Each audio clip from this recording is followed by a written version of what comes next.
নমস্কার বন্ধুরা, আমি অর্ক রায়। আমি একজন জ্যোতিষতান্ত্রিক এবং ফেসিডার। আজকে আপনাদের জানাতে চলেছি, আপনারা অনেকেই জানেন কালসর্পদোষের কথা, কিন্তু আপনারা কি জানেন সাধু সর্পদোষ বলেও এক ধরনের যোগ আছে?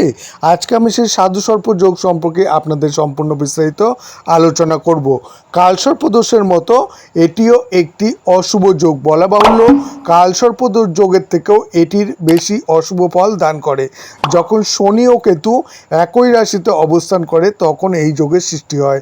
এই গ্রহ দুটি যখন, বিশেষ করে শনি আর কেতু যখন একই সাথে ঘনিষ্ঠভাবে, অর্থাৎ 6 ডিগ্রি প্লাস বা 6 ডিগ্রি মাইনাস ডিগ্রির মধ্যে থাকে, তখন এই যোগটি জাতক জাতিকার জীবনে খুবই অশুভ প্রভাব দেয়।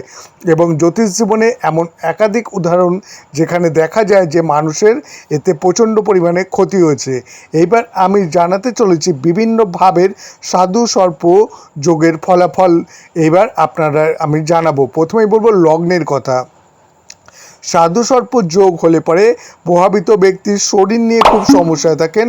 মাথার মধ্যে কোনো রকম গোলমাল, যেমন মাথা ধরা, মাথায় চোট বা আঘাত পাওয়া, বা মুখমণ্ডলে কোনো অংশে চোখ, নাক, কান, দাঁত বা মাথার কোনো রোগ হয়ে থাকে।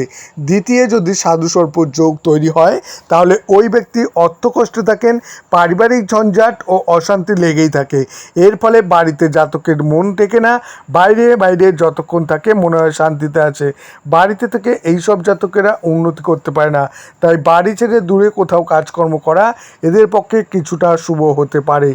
তৃতীয়, সাধু সর্প যোগ যদি তৃতীয় হয়, ব্যক্তির ভাই বা বোনের সাথে ঝগড়া বিবাদ হয় এবং ভাই বোনের সাথে একদমই সম্পর্ক ভালো থাকে না, প্রতিবেশীদের সাথে শত্রুতা করে ও মামলা মোকদ্দমা করে, এবং শরীরের নার্ভাস সিস্টেম যেগুলো, সেই সিস্টেম বা স্নায়ুতন্ত্রের মধ্যে রোগ তৈরি হয়, যা এটা নার্ভের সমস্যা বলা হয়। এরপরে চতুর্থে, সাধু সর্প যোগ হলে শিক্ষায় বাধা এবং শারীরিকভাবে অসুখী, এবং বাড়িঘর, বিষয় সম্পত্তি, জমি জমার ব্যাপারে অসুখী এবং মিথ্যা বদনাম, পিতার বিপদ ও ফুসফুসের রোগ ইত্যাদি তৈরি হয়। পঞ্চমে যদি সাধু সর্প যোগ তৈরি হয় তাহলে মানসিক দুশ্চিন্তা, নিম্ন শ্রেণীর লোকের সাথে প্রেম, অবৈধ বিবাহ সম্পর্ক ও একাধিকবার অবৈধ প্রেম, সেই প্রেমে অসাফল্য, সন্তান ক্ষেত্রে অসুখী এবং সন্তান প্রাপ্তিতে বাধা এবং অংশীদারি ব্যবসায় ক্ষতি হয়। ষষ্ঠে, সাধু সর্প যোগ তৈরি হলে পরে শরীর অসুস্থ, বিবাহে বাধা, পরিশ্রম অনুযায়ী অসাফল্য এবং প্রকাশ্য শত্রুতা, অপরিচ্ছন্নতা, উদ্বেগ, প্রতিযোগিতায় অসাফল্য আসে। আর সপ্তমে, সাধু সর্প যোগ তৈরি হলে পরে ব্যবসায় ক্ষতি, বিবাহিত জীবনে অশান্তি, বিবাহ বিচ্ছেদ, জরিমানা, গুপ্ত শত্রু থেকে বিপদ হয়। অষ্টমে, সাধু সর্প যোগ তৈরি হলে পরে অস্বাভাবিক দুর্ঘটনায় মৃত্যু, আগুনে পুড়ে আত্মহত্যা, খুন হওয়া ইত্যাদি গোপন অভিসন্ধি, অসৎসঙ্গ, হতাশা, বিলম্ব, কারাবাস, অবৈধ কাজকর্ম, মূত্রাশয় রোগ তৈরি হয়। নবমে যদি সাধু সর্প যোগ তৈরি হয় তাহলে পরে জাতক পূজার্চনা, ধর্মীয় দার্শনিক চেতনা, মন্দির, মসজিদ, গির্জা, ধর্মীয় প্রতিষ্ঠান, সৎসঙ্গ করে জাতক জীবন অতিবাহিত করেন।